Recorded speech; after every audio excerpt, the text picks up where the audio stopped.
قل رب زدني علما صدق الله مولانا العظيم وصدق رسوله النبي الأمين المتين الكريم ونحن على ذلك لمن الشاهدين والشاكرين والحمد لله رب العالمين.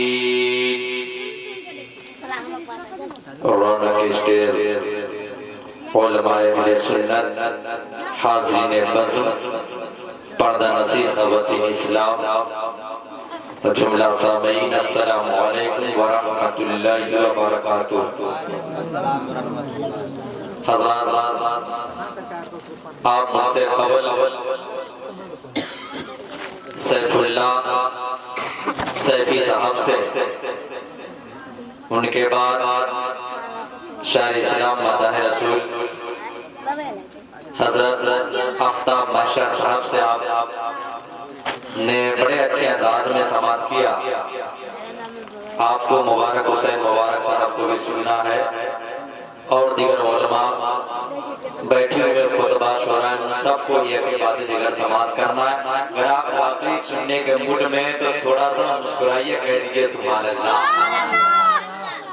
اعلیٰ حضرت سرکار فرماتے ہیں واہ کیا جود و کرم ہے شہ بقا تیرا، نہیں سنتا ہی نہیں مانگنے والا تیرا، اور فرش والے تیری شوکت کا علو کیا جانے، خسروا عرش پہ اڑتا ہے فریرہ تیرا. میں تو مالک ہی کہوں گا کہ وہ مالک کے حبیب، یعنی محبوب محب میں نہیں میرا تیرا. اعلیٰ حضرت سرکار دوسرے مقام پر فرماتے ہیں چمک تجھ سے پاتے ہیں سب پانے والے، میرا دل بھی چمکا دے چمکانے والے، برستا نہیں دیکھ کر ابر رحمت، بدوں پر بھی برسا دے برسانے والے. تو زندہ ہے واللہ، تو زندہ ہے واللہ، میری چشم عالم سے چھپ جانے والے.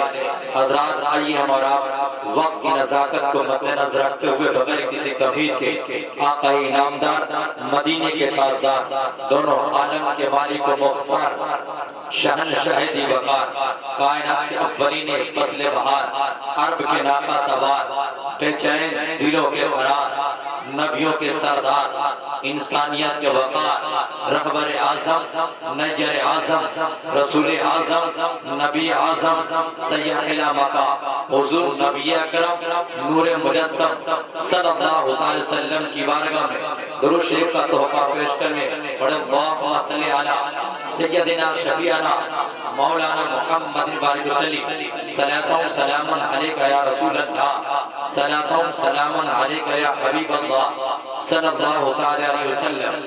حضرات، میں آپ لوگوں سے کہا آقا کی بارگاہ میں درود شریف کا تحفہ پیش کر لے، مگر اتنے چہرے نظر آ رہے ہیں، ان میں بہت ہی کم لوگ ہیں جنہوں نے مسکرا کر کے مصطفیٰ پر درود پڑھا ہو. مسلمانوں پر آپ کو درود کی عظمت معلوم ہو جائے، درود کی شان معلوم ہو جائے، اس کا مقام کیا ہے معلوم ہو جائے، درود پڑھنے سے فائدہ کیا ملتا ہے، درود پڑھنے سے بینیفٹ کیا ہوتا ہے، اگر یہ آپ کو معلوم ہو جائے تو ہر انسان چاہے مکان میں ہو یا دکان میں ہو، شجر میں ہو حجر میں ہو، کسی بھی جگہ ہو، کسی بھی حالت میں ہو، وہ مصطفیٰ پر درود گناتا نظر آئے گا. اگر حدیث پاک سننا چاہتے ہیں سارا مجمع مسکرا کر کے کہہ دے سبحان اللہ. جتنے لوگ حدیث پاک سننا چاہتے ہیں ایک بار مسکرا کر کہہ دے سبحان اللہ، اس لیے کہ مسکرانا مصطفیٰ کی سنت ہے، سبحان اللہ کہنا ملائکہ کی سنت ہے. ایک وقت میں آپ دو کام کریں، ایک بار اور کہہ دے پیار سے سبحان اللہ. حدیث پاک سنیے. اعلیٰ حضرت سرکار اپنی کتاب الہدایۃ المبارکہ فی خلق الملائکہ میں اس حدیث پاک کو نوٹ کرتے ہیں. اعلیٰ حضرت سرکار فرماتے ہیں مدنی تاجدار ایک اپنے صحابہ کے درمیان بیٹھے ہیں، صحابہ کی نیکی بارگاہ میں صحابہ بیٹھے ہیں، صحابہ کے پاس مصطفیٰ کریم علیہ السلام بیٹھے ہیں.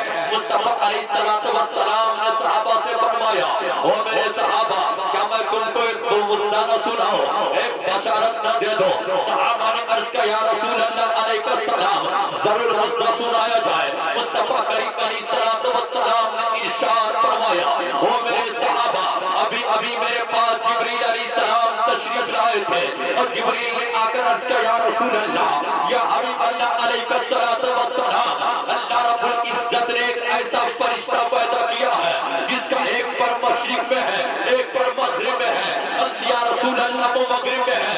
جب آپ کی امت کا کوئی بھی فرد آپ پر محبت سے ایک بار درود شریف پڑھتا ہے، پیار سے درود شریف پڑھتا ہے، اللہ رب العزت اس درود کو قبول فرماتا ہے، اور درود کو قبول فرمانے کے بعد اللہ رب العزت اس فرشتہ کو حکم دیتا ہے۔ دوسری روایت میں آیا ہے کہ اللہ رب العزت اس درود کی برکت سے فرشتہ کو پیدا فرماتا ہے، پھر رب کائنات یہ حکم دیتا ہے، اے فرشتہ تو رحمت کے دریا میں غوطہ لگا۔ فرشتہ رحمت کے دریا میں غوطہ لگاتا ہے، پھر فرشتہ مالک حقیقی کی بارگاہ میں عرض کرتا ہے، اے رب کریم بتا تو نے ہمیں پیدا کیا ہے تو ہمارا کام کیا ہے؟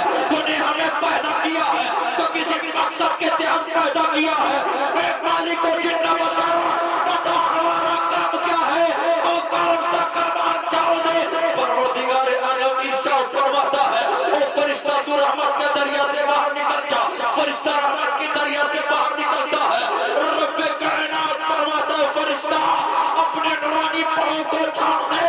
فرشتہ اپنے نورانی پروں کو چھوڑتا ہے اور اس پر سے پانی کے جتنے قطرات نمکتے ہیں، اور قطرے کے بعد اللہ تعالیٰ ایک ایک فرشتہ پیدا فرماتا ہے، پھر سارے فرشتے یک زبان ہو کر کے مولا کی بارگاہ میں عرض کرتے، مولا بتا ہم سب کا کام کیا ہے؟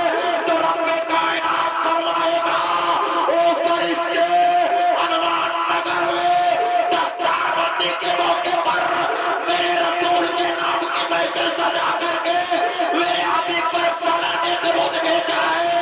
فرشتے عرض کریں گے، مولا تو ہمارا کام کیا ہے؟ رب فرمائے گا، جس نے میرے محبوب کو درود بھیجا ہے قیامت کی زندگ مغفرت کی دعا کرتے رہو۔ تکبیر، رسالت، دستار بندی، تکبیر، رسالت۔ اور مسکرا کر کے بولیے، اور اس نیت سے مسکرائے کہ مسکرانا مصطفیٰ کی سنت ہے۔ ہر محفل میں آپ ہنس لیتے ہیں، کہا لگا لیتے ہیں، مگر آج کی محفل میں اس نیت سے مسکرا حضرت نافرمان صاحب کی بلا مسکرا کر بولیے سبحان اللہ۔ اللہ کے رسول فرماتے ہیں کہ جو ایک بار محبت سے درود پڑھتا ہے، اس محبت کی درود کی برکت سے اللہ تعالیٰ سینکڑوں اربوں خربوں فرشتہ کو پیدا فرما دیتا ہے، اور اس فرشتہ کو حکم دیتا ہے جس نے مصطفیٰ پر درود پڑھا ہے اس کے لیے تم مغفرت کی دعا کرتا ہے۔ اللہ پر کتنا بڑا مقام ہے نبی کے غلام کا۔ تو سارے لوگ ایک بار اور محبت سے درود پاک پڑھیں، اللہم صلی علی سیدنا شفیعنا مولانا محمد بارک وسلم، صلاۃ و سلام علیکہ یا رسول اللہ صلی اللہ تعالی علیہ وسلم۔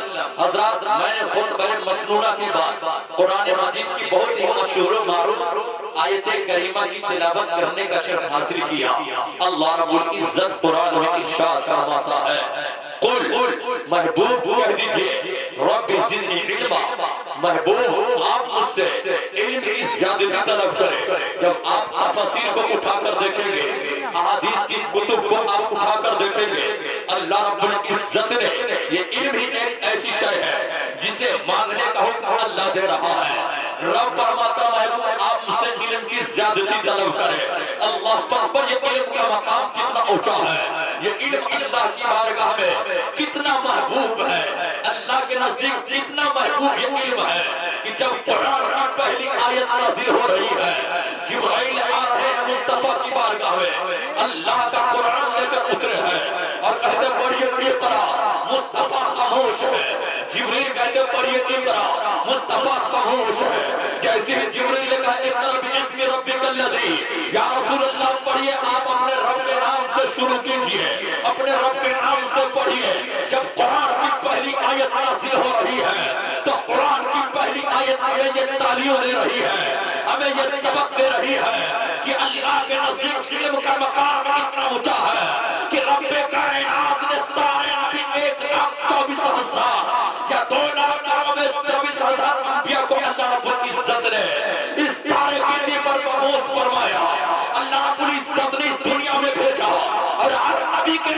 ایک ہی مقصد تھا کہ وہ جا کر محبوب میرے نبیوں جاؤ اور جا کر دنیا والوں کو یہ بتاؤ، میرے بندوں کو یہ بتا دو کہ تم جو بے جان مورتیوں کی پوجا کرتے ہو، جن کے سامنے اپنے سر کو جھکاتے ہو، یہ جس کے سامنے سر کو نہ جھکاؤ بلکہ وہی ایک معبود حقیقی کی عبادت کرو جس نے پوری کائنات کو پیدا کیا ہے، جو ساری کائنات کا پالنہار ہے، اسی رب کی عبادت کرو اور جاؤ ان کو گناہوں سے بچاؤ، گناہوں سے بچا کر کے ہدایت کا راستہ دکھاؤ، اور نبی آتے رہے اور اللہ کی بیداریت کا پیغام دیتے رہے، مگر علم کا مقام اتنا اونچا رب کائنات کی بارگاہ میں کہ سارے نبیوں کا امام، سارے نبیوں کا سلطان آئے ہیں، اور جب قرآن کی آیت نازل ہو رہی ہے، جبرائیل لے کر اترے ہیں، تو رب کائنات نے فرمایا کہہ دے اقرا پڑھیے، اقرا پڑھیے، اس سے کیا پتہ چلتا ہے؟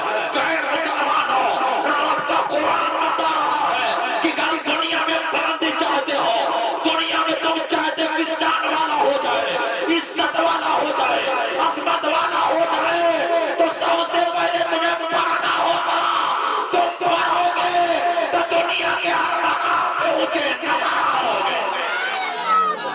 نعرے تکبیر، نعرے رسالت، مسلک اعلیٰ